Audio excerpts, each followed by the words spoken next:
Hey Dino fans, I'm Gary the Gremlin, but I can't deal with that now. Today, we're looking at one of my most anticipated figures of last year. No, your hearing aid didn't malfunction, I said last year. I bought this figure way back in December, but like a right rube, failed to check the mailing address. Long story short, I didn't realize it was being mailed to my parents' house till it was already there. Waited an agonizing month and a week, and then I had an open weekend to drive there and get it. Having it in hand, my first impression was that it was small. This is kind of an impressive thing once you start to consider how well detailed it is, but yeah, there's no denying, I thought he'd be bigger. This Dilf is actually gorgeous. Dilf meaning Dilophosaurus I'd love to be friends with. What were you thinking? This little card is included with every beast of the Mesozoic figure, and this artwork on the back is really amazing. It's the same artwork as the box, and around the back we've got some dino facts, like that Dilophosaurus was the largest land animal of early Jurassic North America. Even me, the world's leading dinosaur expert, didn't know that. You learn a new thing every day, huh?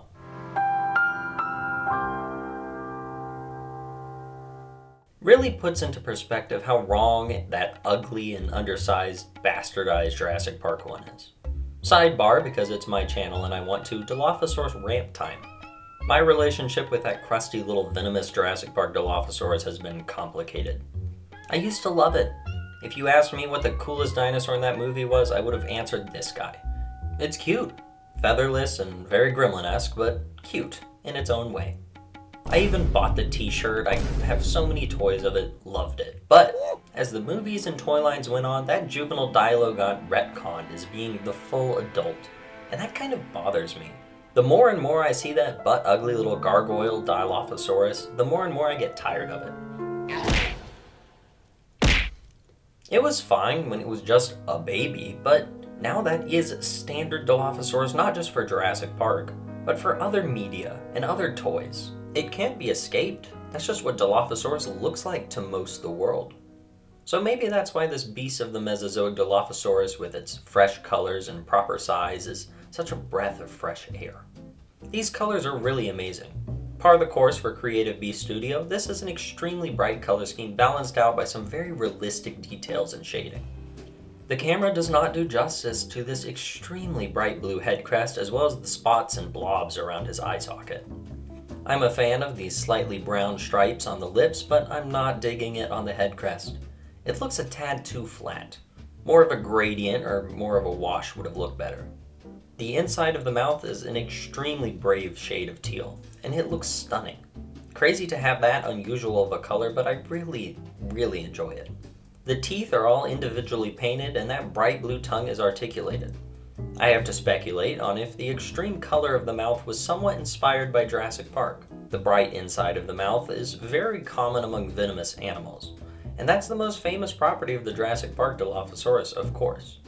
That's just a little nugget for you to think on. Big thoughts here. Let's keep going. The neck detailing, it's great.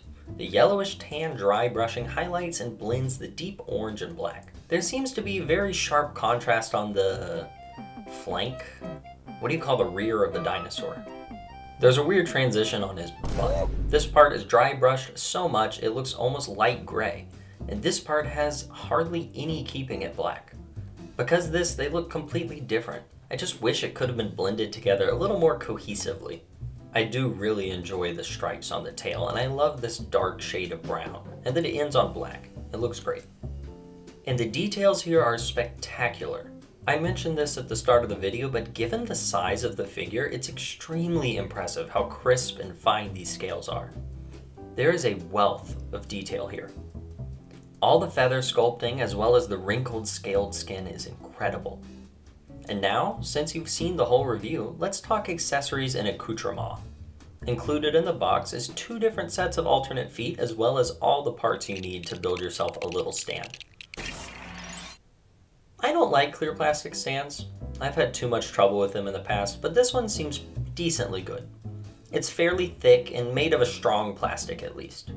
It's got this nice little foam circle that you can stick to the underside, which is great because it stops the stand from sliding around at all. It can be adjusted fairly easily by sliding it back and forth, though be careful because it's very tight, like your mom. It can also be adjusted to be more laid back or erect, like your mom. No, that didn't even make sense. It includes a bunch of different claw grips as to cradle the Dilo better, but I always just end up sticking with the widest one because it works the best. The size of the ball joint scares me. Just from experience with the Beast of the Mesozoic Raptor figures, I know these very small clear plastic ball joints wear down fast. The stand works well enough to hold them up, especially for some more dynamic or brave poses. Due to that barrel of a torso, getting the Dilo to balance is a challenge, so this stand is necessary for long-term poses on your shelf. He's got some weird proportions, okay? You're the snake, am I right? He's built like a pool noodle. But, despite his ungainly figure, he can still stay up without the stand. The problem here actually isn't really the balance of the figure, but more the ankles, which are very weak. If you're really dedicated to your craft, like I am, as YouTube's best action figure reviewer, you might be able to squeeze out one or two poses without the stand, but they're going to be very static. Looks like he's waiting to tell his mom he threw up.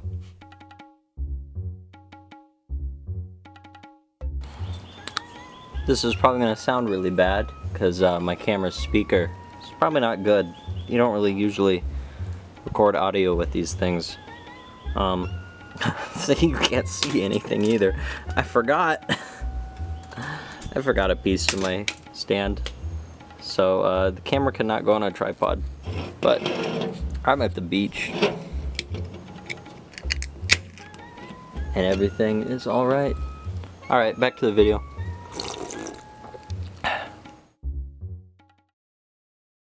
I'm actually pretty happy with the stand. It's a lot better than the alternate leg scheme they created for the large Tyrannosaurs. Less parts to swap out, so you're not wearing out any joints, and less accessories to throw in a box later. Speaking of accessories to chuck somewhere later, Gary the Gremlin fans with a foot fetish have gotta love seeing a Beast of the Mesozoic review coming. Always means you get way too many feet. I know Quentin Tarantino is out there watching this video right now, rubbing his palms together, that greedy bastard. Out of the box, the Dilo's got these flat, splayed feet, good for standing poses. All the other ones, you can't really use them unless you're using the stand. You've got this pair that hang down slightly and are tightly held together, as well as these that are bent, as if in a running pose. These make a subtle difference in poses, but they are excellent for getting that little bit more of realism. And I keep using that word, posing, so let's talk about it.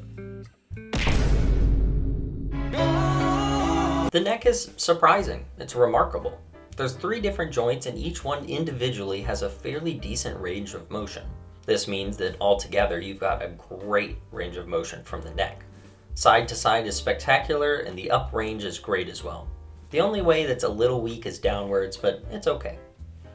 The jaw can open wide and fearsome, and there's that little teensy-tiny articulated tongue I mentioned before. The arms are pretty good. There's a shoulder, arm joint, and wrist joint, all which are the classic hinge and swivel. The legs are a little stiff, it's just that the thighs don't have a great range of motion. They can hardly swing away from the body at all, and doing so breaks the sculpt, so they might as well just be a swivel. The knee joint is a little scary tight, but then the lowest ankle joint is a little too loose.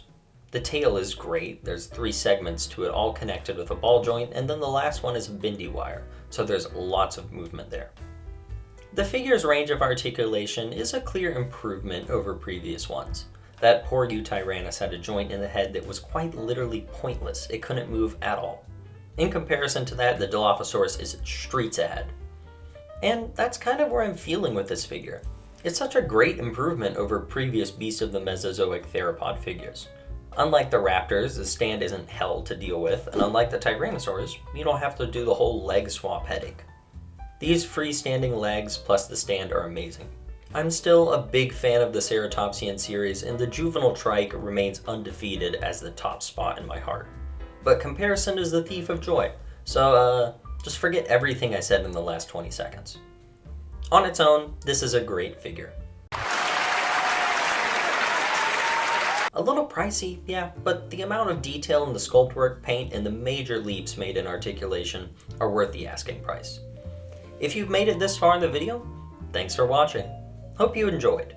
And if you want to help support the channel, like, comment, and subscribe to see following content. With Jurassic World Rebirth on the horizon, it's going to be a very dino review heavy year. Until then, I'm Gary the Gremlin, and I'll see you next time.